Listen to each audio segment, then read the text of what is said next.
एक ऐसा देश जो हमेशा सुर्खियों में बना रहता है। सन 1492 में क्रिस्टोफर कोलंबस एशिया की खोज में निकले थे, लेकिन गलती से उन्होंने बहामास को ढूंढ निकाला। इस महाद्वीप का नाम इटालियन खोजकर्ता अमेरिगो वेस्पुसी के नाम पर अमेरिका पड़ा, क्योंकि उन्होंने ही पहली बार ये कहा था कि ये इंडिया नहीं है बल्कि एक नई दुनिया है। अमेरिका में यूरोपियंस की एंट्री बेहद दर्दनाक रही। जब यूरोपियंस वहाँ आए तो अकेले नहीं आए, बल्कि अपने साथ ऐसी बीमारियां लाए जिनसे लड़ने की इम्यूनिटी नेटिव अमेरिकन्स में नहीं थी। इसका नतीजा ये हुआ कि देखते ही देखते लगभग 90% नेटिव अमेरिकन्स यानी कि करीब 5 करोड़ लोग खत्म हो गए। इस महामारी के कारण पूरा का पूरा गांव और कबीला रातों रात खाली हो गया, जिसके कारण वहाँ यूरोपियंस बसने लगे थे। सिलसिला यही नहीं रुका।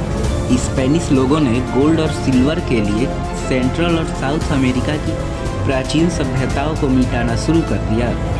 हजारों नेटिव अमेरिकन्स को सिर्फ इसलिए मार दिया गया क्योंकि उन्होंने अपनी ज़मीन देने से मना कर दिया था। और जब नेटिव अमेरिकन्स मरने लगे तो खेतों में काम करने के लिए लेबर्स की कमी होने लगी। तो साल 1619 में वर्जीनिया के जेम्स टाउन में पहली बार एक जहाज 20 लोगों को लेकर रुका, जिन्हें अफ्रीका से जानवरों की तरह भरकर लाया गया था, जो कि खुशनसीब थे क्योंकि कई लोग तो भूख के मारे मर गए थे, जिनको समुद्र में फेंक दिया गया था। 1607 में ब्रिटिशर्स ने वर्जीनिया के जेम्स टाउन में पहली बार पक्के तौर पर बसना शुरू किया।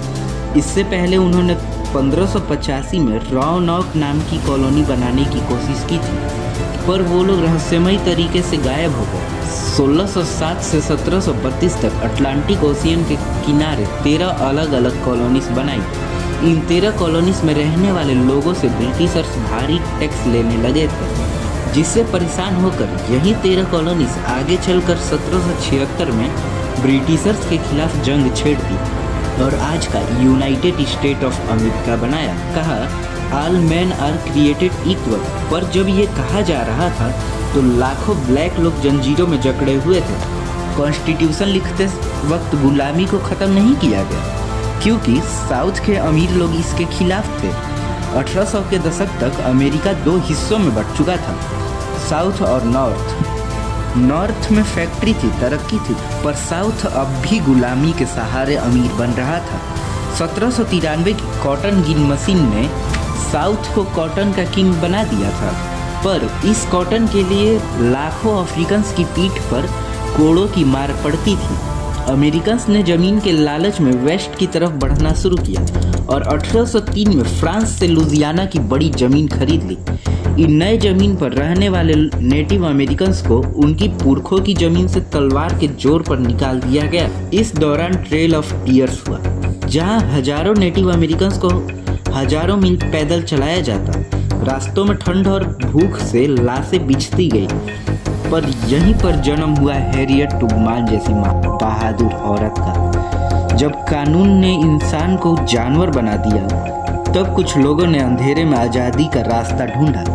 इसे कहते थे अंडरग्राउंड रेल रोड। ये कोई असली ट्रेन नहीं थी, बल्कि घरों और रास्तों का एक खुफिया जाल था।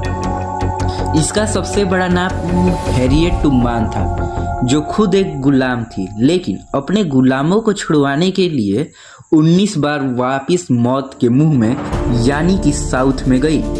हैरियट हमेशा अपने साथ एक पिस्टल रखती थी, दुश्मन के लिए नहीं बल्कि उन गुलामों के लिए जो दर्द के मारे वापस जाने की जिद करते थे। वो कहती थी तुम आगे बढ़ोगे या यहीं मरोगे, लेकिन गद्दारी करके सबकी जान खतरे में नहीं डालोगे। ये सफ़र बेहद दर्दनाक और खौफनाक था। गुलाम दिन भर दलदलों और ठंडी झाड़ियों में छुपते और रात को नॉर्थ स्टार को देखते हुए रास्ता तय करते। अगर कोई पकड़ा जाता तो उसे तड़पा तड़पा कर मार दिया जाता ताकि कोई दूसरा भागने की कोशिश ना करे। हैरियट ने अपनी ज़िंदगी में 300 से ज़्यादा लोगों को आज़ाद करवाया और कभी एक भी मुसाफिर को पीछे नहीं छोड़ा। आगे की स्टोरी के लिए पार्ट 2 जरूर देखिएगा। जिसमें होगी अमेरिका की सबसे बड़ी जंग द सिविल वॉर और दर्दनाक एक्सपेरिमेंट टस्केगी एक्सपेरिमेंट, जिसमें ब्लैक लोगों को जिंदा ही सड़ा कर मारा जाता था। ये स्टोरी जल्द ही आएगी, बस एम करते हैं 5 लाइक और 2 सब्सक्राइबर का। तब तक ये गाना सुन लो। New data dropping fast, we got that future tech in grasp. A new day's paradigm that's built to always truly last. Got the new code running, feel the algo coming, it's a new age, turn the page.